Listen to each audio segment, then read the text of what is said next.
It's a great honor and pleasure for me to introduce Lien, who's been a friend of mine for a little bit and started this amazing enterprise, I think I guess I'd call it, just a little while ago. And so I'm really happy to have her here and tell us about it. And why don't you tell us about yourself a little bit? Sure. Oh, I think I'm mic'd up okay. Can you hear me okay? Great. My name's Lien Johnson, and I started a creative agency about a year ago. And I'm here to talk to you. Oh, first, thank you, Brian, and SVVP for having me, and Google for hosting. And my company, Phoenix Creative, we design and we produce inclusive content. And today I'm going to talk to you about designing and producing inclusive content by curating socially responsible teams and cultivating healthy, heart-forward work environments. So first, let's just make sure that all of our terms are, that we're on the same page for terms. The question is, what is inclusion as opposed to diversity? So diversity is different. Diversity is the range of human experiences and differences, including but not limited to race, ethnicity, gender identity, sexual orientation, age, social class. This range of ranges and not boxes to be checked, like we talked about before. And this is a non-exhaustive list because there's not one list. That's what diversity is. But inclusion is different, right? Inclusion is a system for making sure that an organization is welcoming and empowering to at every level to every individual. And these individuals can be employees, they can be consumers, clients, it could be a range of people. Inclusion is a behavior that opens our minds to the importance of being more interconnected and interdependent upon each other. This definition can be reduced to welcoming and empowering. We need to be welcoming and empowering to all individuals, not these boxes that people are often trying to put people into. Organizations today are multi-generational, they're multicultural, multi-gender, multi-tenure. With so many different mindsets and backgrounds, it's difficult to get everyone on the same page.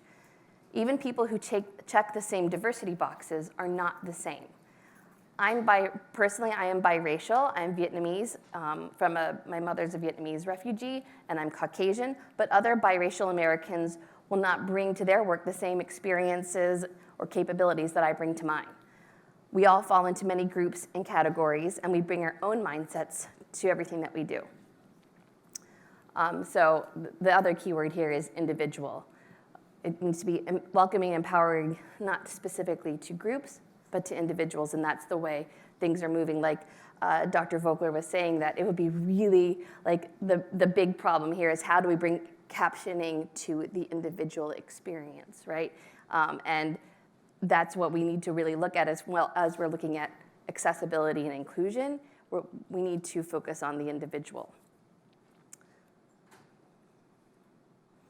We already know that diversity and inclusion are really critical parts of developing technology.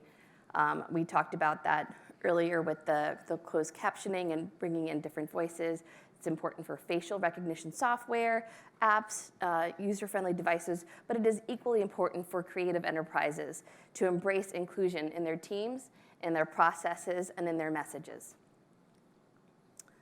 Some of the benefits, I have three that we're going to go through. One, inclusion is a true growth opportunity that increases your audience. Biases and barriers, whether they're conscious or unconscious, get in the way of true innovation everywhere, across enterprises, businesses, social groups. Right now, today, the US is on track to be a majority minority nation in 2043. In many parts of the country, the date's actually sooner. And no matter what you think of them, millennials and Generation Z, as we were talking about earlier, are the largest workforce of our time. Millennials, and the same is true for Generation Z, they're more ethnically diverse, technologically savvy, and more educated than their predecessor generations. A fifth of them have immigrant parents, and a majority have friends with different ethnic backgrounds. So the audience is becoming increasingly diverse. And businesses are aware that they need to take steps to be more diverse. But the steps are usually reactive and tactical and not effective. It's no secret that inclusive workplaces see better business results. Those with higher levels of inclusion also have higher levels of well-being and engagement and lower rates of turnover. But how do you create that sought-after inclusive culture in your workplace? It starts with being intentional and proactive. Inclusive workplaces, and here are a few stats on here, they're 6 times more likely to be innovative. They have more than 2 times higher cash flow per employee over a 3-year period, and employees who are able to bring their whole selves to work are 42% less likely to say that they intend to leave their job within a year. And these are from a study by Deloitte published in the Harvard Business Review last year. Number 2, inclusion future-proofs your work. Here's a quote from UPS CEO David Abney.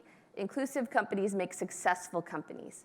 Research has shown time and again that companies with more diverse workforces and leadership consistently outperform the competition. For companies to succeed, they must anticipate the evolving needs of the diverse stakeholders and connect with more customers, suppliers, employees, and different communities. And this comes from the natural empathy that is cultivated in a diverse team and the processes that are in place to empower the individuals on those teams. And I threw in some examples of people thinking outside of the box for bringing in different diversity of thought and accessibility into different products. Here we have a vegetable peeler. Probably most of us grew up with this exact same vegetable peeler. I know that I had one. But they're different now. You have to go to the dollar store maybe to find this one, and for good reason, because it kind of hurts your hand, and then usually when you're cutting things, your hands are wet and they're slippery. So they did the job, but not very well. Sam Farber, I don't know if anyone knows the story of OXO, but his wife, he had retired from Copco and Farberware, and his wife had arthritis, and they were enjoying retirement, I think, month 2 in France, and she's peeling potatoes, and she was having a really hard time because of her arthritis. So he gets really excited and develops this tool, this new ergonomic grip that not only empowered his wife with arthritis, but just everyday people find this far more comfortable. This design is now in the MoMA, right? It's pretty groundbreaking that it would take that to empower all these people. But people need to think about it, right? Doorknob, right? Young hands, old hands, wet hands, stiff hands, full hands have a problem with this doorknob. I know, has everyone had lotiony hands and trouble with it? This solves the problem for everyone. Just use your elbow, right? How about this? Who had this suitcase? The first patent for wheels on luggage was in 1972, and we put Armstrong and Aldrin on the moon in 1969. We've come a long way, and it really empowers everyone to be able to do things and makes life easier for everyone. I threw in a little ad here for this is the first one that was patented, which was not a very good design. We talked earlier about closed captioning. The subtitles help far more people than just people with experiencing hearing loss. All of us have forgotten to bring our earbuds to the gym more than once, and we definitely appreciate it at the airport or other places where the volume is low and we can't hear what's going on. And we also talk about audio description. So this really tells I appreciate audio descriptions and closed captioning as well. Here's another example of inclusive and accessible design. This one is an app for a GPS. It's really busy. It actually just hurts my head to look at it.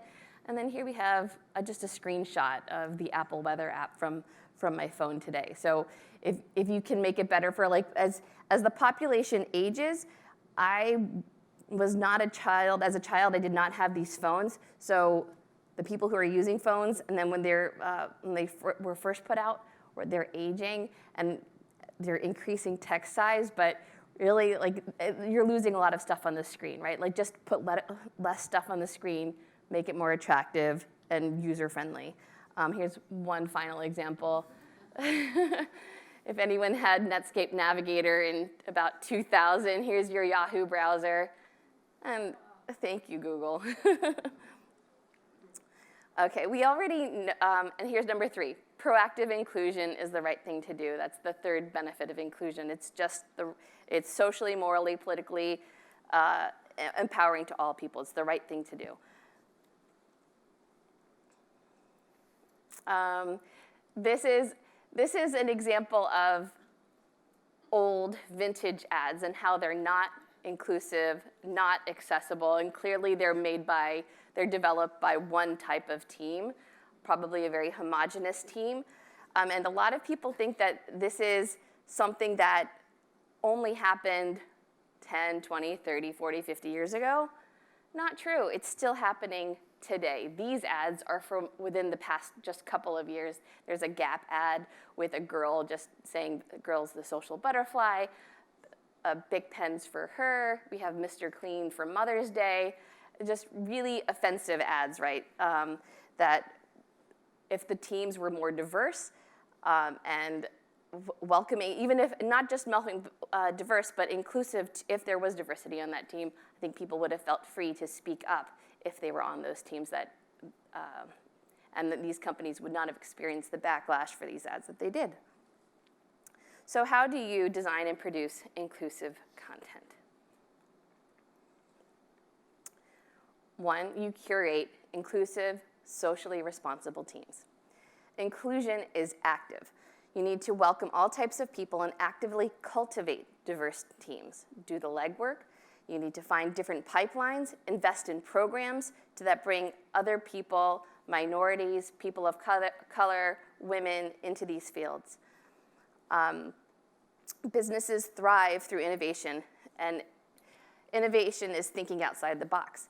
This is diversity of thought. You're far more likely to develop sustainable diversity of thinking if you have a diverse group of people around a common work objective. But diversity doesn't happen naturally. You actually have to be very intentional about it. As humans, it's natural for us to cluster around with people who are like ourselves. There's nothing evil about that, but we have to interrupt that. So in businesses and in society in general, we have to interrupt it. And I say interrupt because it emphasizes the fact that we need to be deliberate. We need to be proactive about inclusion. We have to interrupt the unconscious tendency to identify people and to identify with people who we think are most like us, because that tendency works against us in an inclusive workplace and society. The world doesn't need more design companies. The world doesn't necessarily even need more companies. The world needs more companies or more people and people of color and women in the business of design, right? You'll get more input with this diversity of thought. We need more backgrounds, more cultures, more races, more genders, more experiences to reach and connect a wider audience. But inviting women and people of color to the party is not enough. I want to talk about a few workplace stats. Let's see. It's pretty shocking to look at these stats. 72% of students enrolled in college are women. 70% of design students are women. 5 to 12% of creative directors are women, depending on what part of the country you live in. But only 0.1% of creative agencies are founded by women. 20% of engineering grads are women, but only 11% are practice. So the numbers get lower and lower as you work down this list. And this picture is a picture of entrepreneurs. So this is not purely a creative entrepreneur problem. This is a problem across the board: film, technology, sports. This picture is a bunch of Silicon Valley entrepreneurs at a retreat at a fashion designer's home in Italy. We had LinkedIn co-founder Reid Hoffman, Dropbox co-founder and CEO Drew Houston, Twitter CEO Dick Costello. But They actually photoshopped the women in for the GQ article. They weren't actually in this picture. They were invited. Two women were invited to this meeting, and they realized that the women were not in any of the photos, so they photoshopped them in, which is pretty atrocious. And the women actually are, by comparison to Twitter and LinkedIn and Dropbox, the women are CEOs of companies that are much, much smaller. So there's not enough diversity and inclusion in positions of power as well, in addition to being in teams. So there's a pipeline problem. That's one of the several problems going on. Women and minorities are going to college and getting the education, but where are they going? The problem is the standard pipeline is not servicing diverse entry points. Here's a little quick Seussian sketch, but you get the idea. As people in decision-making positions of powers, we need to make sure that there are processes in place ensuring hiring practices and procedures are open and available to a variety of people, and that's what I do in my job at Phoenix.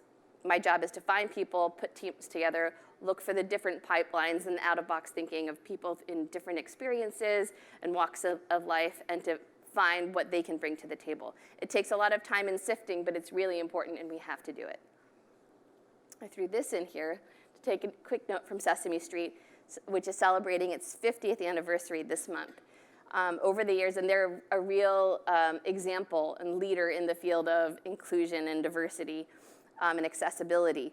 They've celebrated interracial friendships, same-sex relationships, breastfeeding, sexism, racism, Down syndrome, HIV, autism, homelessness. They've just brought all of these issues to light during challenging times when nobody else was doing it, and they brought it to our kids, and it's starting to trickle, but they need far more amplification. So good job, Sesame Street.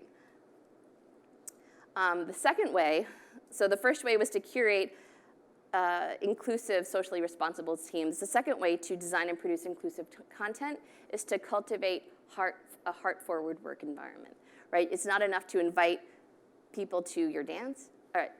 You need to actually ask them to dance. You can't just bring them to the party. They need to feel included. Play the music and get them on the floor dancing. Historically, teams exposed to non-inclusive work environments leave individual team members vulnerable to discouragement, isolation, deception, anxiety, and anxiety. And you can't work under those conditions. People are very likely to leave, right? So by working in a space that enables people to be and express whatever identity they authentically claim, is going to allow them to really blossom. You need to look for ways to elevate the individuality of everyone on your team, asking for their voice, amplifying it, and lending your privilege.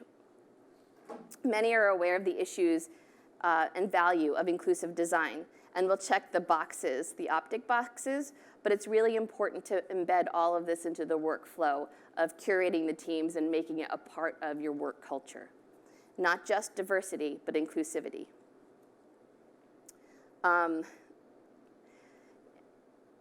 So let's see here. You can't hack good culture. It's not, a lot of people are worried that this is, I've talked to people about this issue before, and they're worried that this is a fad, that it's a politically correct fad, but it's something that really needs to be here to stay and really needs to be made a priority. It's not necessarily, like sometimes cost is cited, but in the long term, there's a huge opportunity cost that is lost if we don't do this. Other ways to promote a heart-forward work environment: do work that's good for the community, publish transparency reports that show the diversity balance of work, practice radical equality and transparency in regard to pay, equal pay and promotion. Those are a few of my thoughts. So thank you so much for listening, and I'm going to leave you all with a call to action.